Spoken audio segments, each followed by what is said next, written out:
Hello everyone, greetings of the day. Last day we have discussed about the states of matter. Today we will discuss about the factors affecting the motion of an object. So first of all, before discussing about the factors affecting the motion of an object, we have to know about what is a force. Do you know what is a force? Simply the push or pull on any object is known as a force. Suppose that I am pushing this board, so this is known as a force. I am pulling any object, so I am applying force on it. So simply in simple word we can say any simple push or pull on any object is known as a force. Now we have to know about the two terms, that is effect of force. What are the effects of force and what are the factors that affecting the motion of an object? What is the difference in between these two words? So effect of force means the force which dropping the impacts on any object. But the factors, what are the factors mean then? Factors are the responsible things which are dropping the impact on the other object. So we will discuss on the factors affecting the motion of the object, means which things are responsible for doing the work on another object. So first one we have to discuss is amount of force. First factor is amount of the force. How does it work? Suppose that I am traveling from one place to another. That's why I have to shift my all the objects, all the things from my one home to the another place. So I have to work, I have to carry all the materials from one place to another. Suppose that one is too much big almirah is there, and now I have to move this almirah from here to there. So I will apply the force on that almirah. So it will move or it will cover a greater distance, lesser distance. When I am weak, so I will apply the force at that time, it will cover only a less distance. But whenever I am unable to push this almirah in that corner, I will call anyone. Call my family member, call my friend, which will help, and then after one or more person will apply the force on that same almirah, so it will cover a greater distance. So as amount of force increases, the distance covered by the objects also increases, means lesser force cover less distance. What? Less distance, but more force, greater force, or greater force cover more distance or greater distance.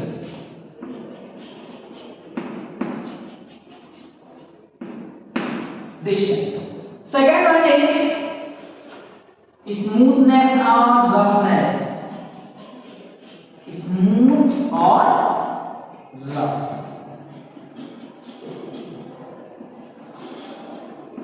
Have you wondered any time whenever we are going to cycling with our friends in a field or on a road? At that time we got many difficulties while driving or while cycling, riding in a field besides them on a road. Why? Because of the irregularities present there. What are the irregularities? Irregularity means the road or the field is not even, means that is uneven. These are the irregularities. And on the road we talk about like this means a plain or flat surface. So this is the field and this is the road. What do you think? On which material on this surface we have to apply more force, we have to find difficulties while riding our bicycle. So obviously we have to suffer from many difficulties while riding on a field, in a field, but on a road we can walk smoothly. So what we can conclude? We can conclude from this that smoother the surface, greater the distance. Greater the distance. And rougher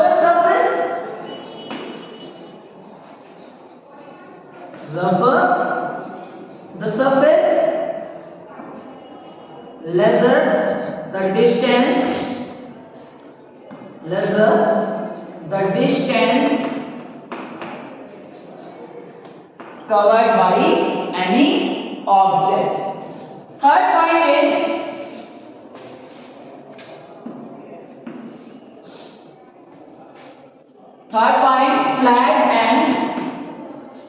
flat and slanted surface. Mostly we visit many hills areas or mountains. At that time we got troubles while walking outside, but whenever we are coming down, our legs moves fastly. So why this happens? Because of the flat and slanted areas. Whenever we are walking on the flat, so we have to move on, but on the slanted area, it is traveling, it is automatically moving like this. Suppose that we are here, I am riding on this my bicycle, but when it is somewhat tilt and I will roll anything from here, so it will cover more distance besides it. Suppose that I have a toy car here and I just roll it, I just drop it from the top point, so it will cover greater besides than here. It will cover lesser. So as the flat surface, it will cover lesser distance, but on a slanted surface, it will cover more distance. 2 points we have completed.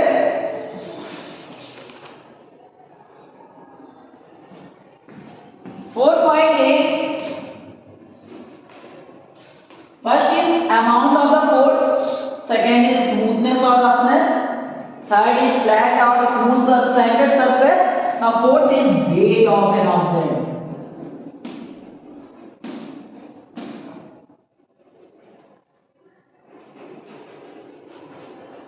It is very easy to know about how does the weight of an object drops and impacts on the motion of an object. Suppose that I have a too much small object like this chalk and I will throw this chalk. So it can cover a long distance, but whenever I have a big object and I will throw this, so it will cover only a less distance.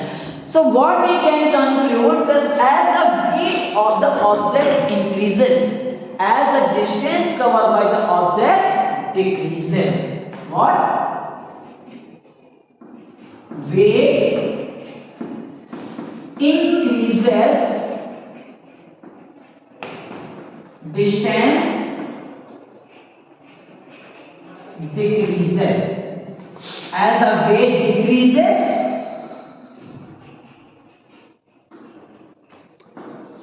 distance covered by the object also increases. Let us summarize all the things whatever we have learned right now. Factors affecting the motion of an object. Always remember that what the question is asking, it is asking about the factors affecting the motion of an object, and we are confused at a time while answering the question, and we always speak the effects of the force. So do not confuse in both of them. This work on a result and this works on the impact by which it's going on. Means this is a reason and this is a result. So on a result, whenever we will talk, so we will say the force can change the motion of an object, force can change the shape of object, force can stop a moving object, force can change the direction of an object. So these all are the results. Whenever we talk about the effect in the question, whenever anyone says to you the effects of the force, then you will tell the result, what the result will be there. But whenever anyone asks to you about the factors, so you will not tell about the result, you will tell the reason behind it, why which it is happening. So factors affecting the motion of an object is the amount of the force. First one is amount of the force. When one person is applying a force on any object, so it is very difficult to push the heavy object. But whenever he called 2 or 3 friends and then they all together push the object, so it is easy to move that one. So as the lesser the force, less distance covered by the object.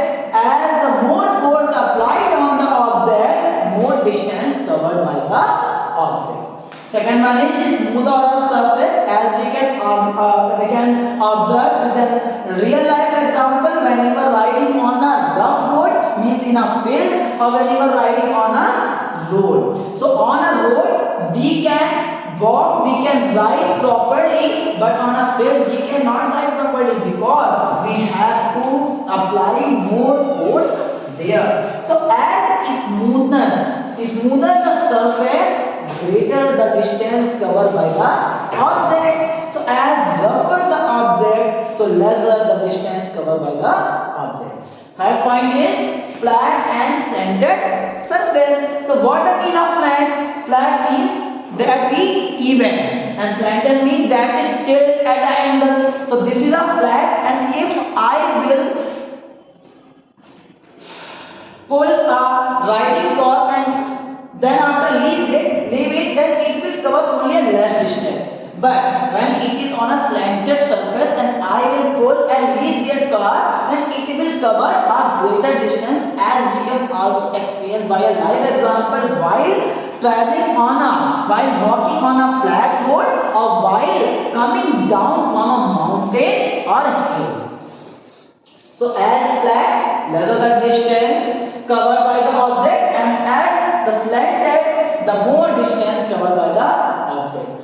Last one is weight of an object. As you know, whenever anything is heavy, so we have to apply more force, and it can also, we have to apply more force to throw, so it will cover less distance. But whenever we take light object or weight decreases, so the distance covered by the object also increases. Why this happens? Because the weight drops and impacts on the gravity, that's why it happens there. I hope you have understood all. Thank you. Have a nice day.